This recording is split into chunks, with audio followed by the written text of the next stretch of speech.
j'ai parlé du première poule. J'avais dit que le ministère de Jésus, il a 3 poules, n'est-ce pas? Le premier poule, le deuxième et le troisième. J'avais bien mentionné que le premier poule, il s'agit de quoi? La guérison et le miracle. Est-ce qu'on peut dire amen? C'est que Jésus faisait le miracle. Et quand il faisait le premier poule, 80% de son ministère était basé sur la guérison et sur le miracle. Et on a montré que le miracle, c'est très important dans la vie chrétienne parce que c'est un appât qui attire les gens pour venir écouter le message.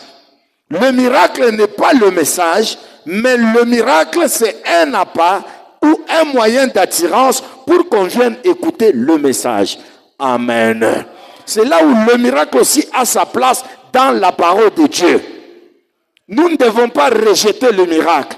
Nous ne devons pas rejeter la guérison divine. Même si elle n'a pas assez d'importance, c'est une petite chose, mais elle est très importante. Sans la guérison divine, ton âme ne viendra pas ici pour écouter quoi? La parole. Amen.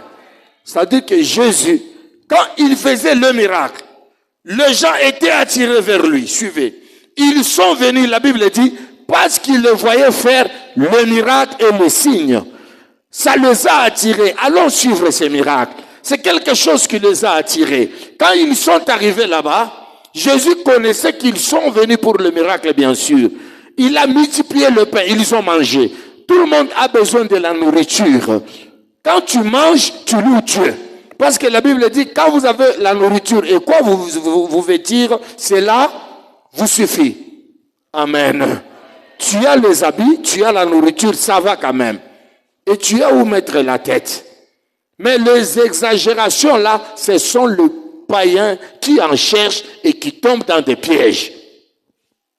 Jésus a multiplié le pain. Ils ont mangé, son assemblée avait au moins 5000 personnes. Et Jésus était là.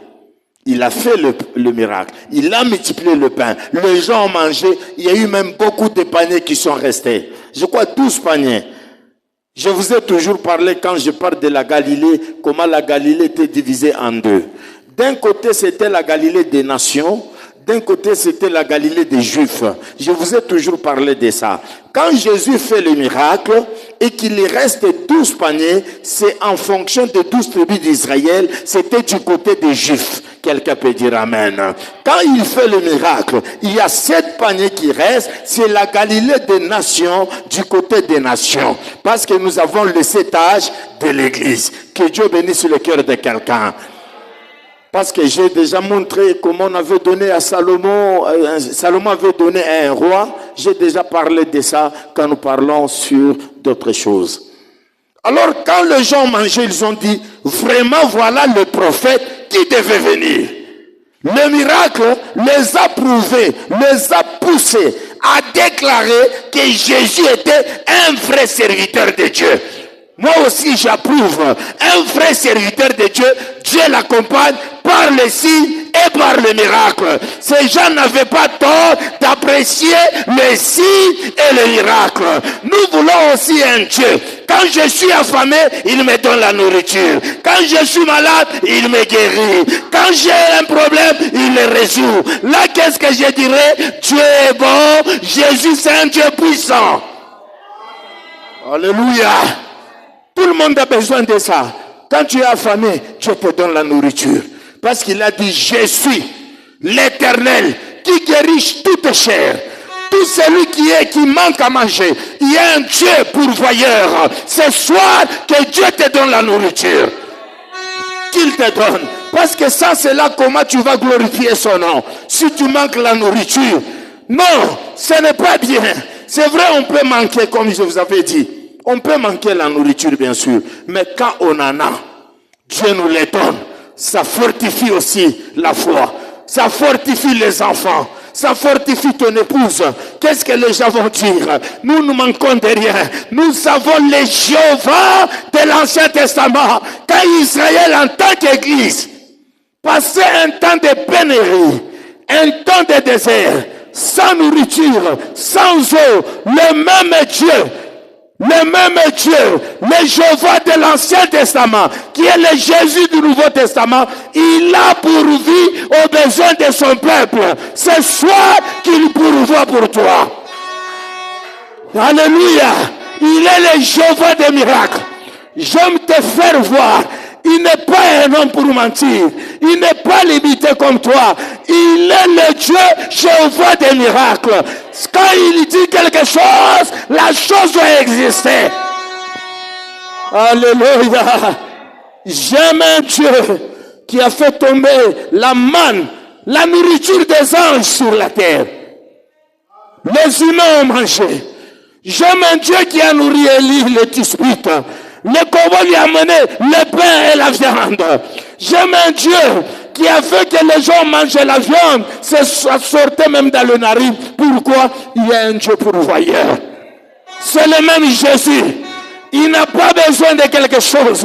Il n'a pas besoin même de substance. Même dans le néant, il peut le faire si tu crois. Est-ce que vous le croyez? Vous le croyez? J'aimerais exagérer, je vais avancer. Du temps de Jésus, quand Jésus l'a fait, il avait besoin de substance. Quelque chose qui était, quelque chose qui existait.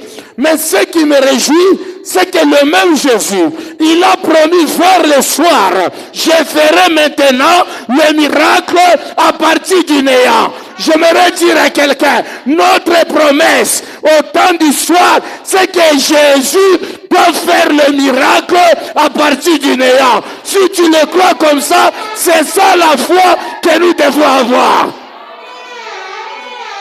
Oh, alléluia!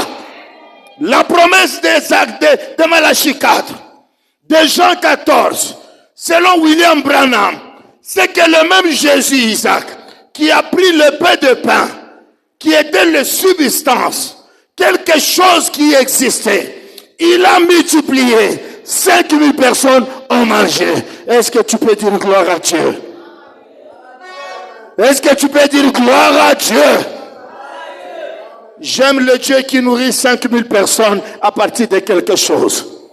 J'aime le Dieu qui nourrit le poisson, il donne aux gens. J'aime le Dieu qui rassasie le ventre de son peuple.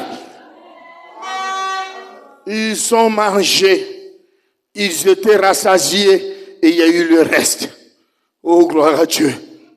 Mais la promesse que moi j'ai, la promesse que tu as, j'aime un peu secouer ta foi maintenant. Parce que chaque période a une promesse. Chaque peuple a un privilège. J'aimerais dire ce soir devant le monde entier, la promesse que nous avons, nous l'épouse parole du temps d'histoire, ce n'est pas des miracles à partir de substances. Non. Jean 14, ce n'est pas à partir des substances.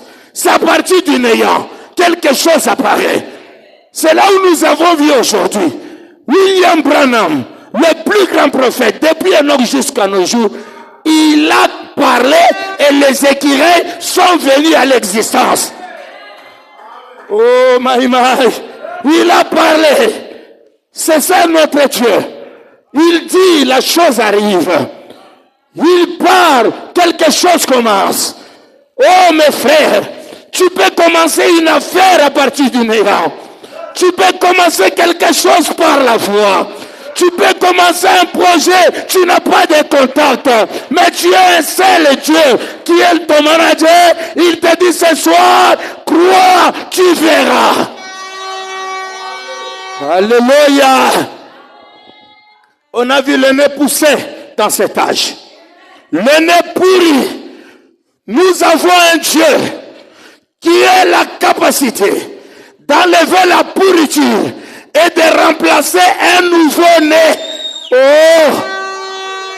Nous avons un Dieu, quelqu'un qui manque la jambe.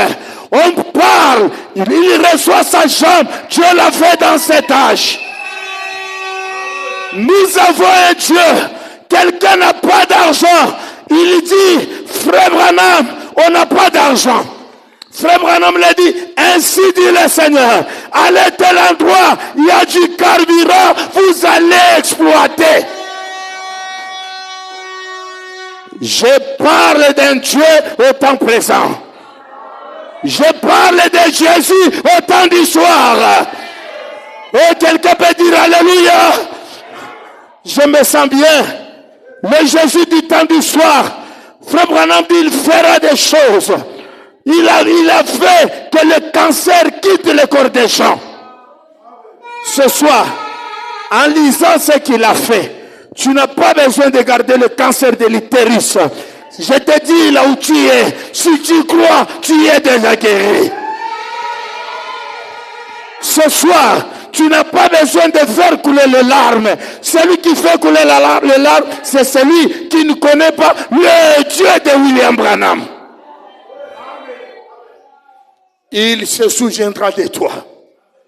Je dis à quelqu'un, il se souviendra de toi, afin qu'il soit le Jéhovah de l'Ancien Testament, c'est le Jésus dans le Nouveau Testament. Afin qu'il soit le même hier, aujourd'hui et éternellement. Je l'envoie ce soir que tu auras quelque chose.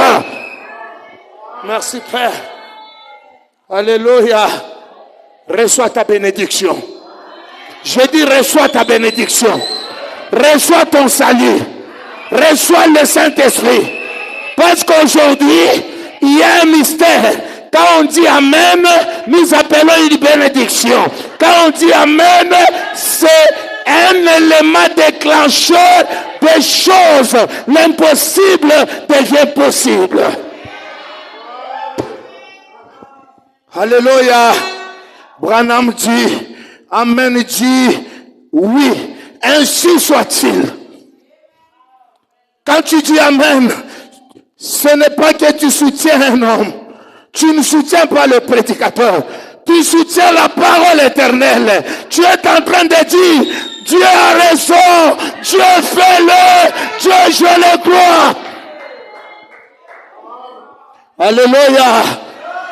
Oh, quand tu dis Amen, Frère Branham dit, ça veut dire c'est la vérité. Quand tu dis Amen, tu dis, Dieu, tu as raison. Alléluia. Frère, aujourd'hui, j'aime dire quelque chose.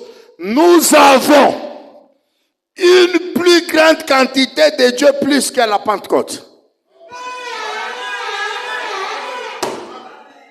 Aujourd'hui, nous avons une plus grande quantité de Dieu plus que ce que Pierre avait.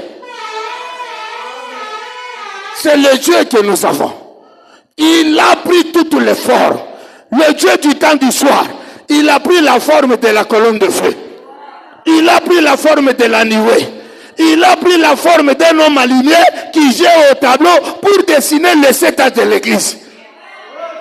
Il est descendu à Sunset, on peut voir ses yeux, on peut voir sa bouche, on peut voir sa barbe. J'aimerais dire à quelqu'un ce soir, ce même Dieu te dit, dis seulement Amen, quelque chose se passera.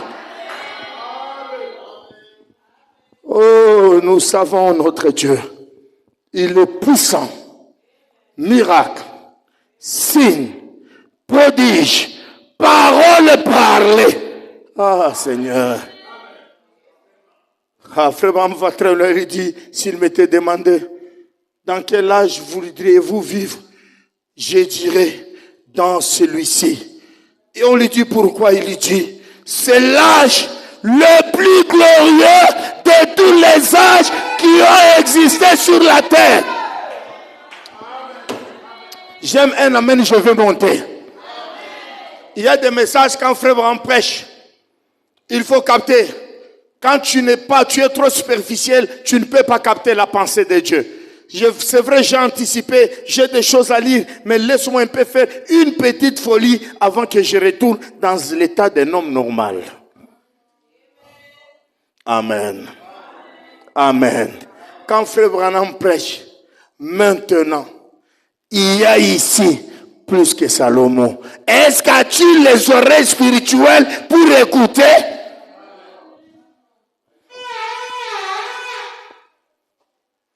Maintenant, il y a ici plus que Salomon. Est-ce qu'as-tu les oreilles du cœur pour écouter?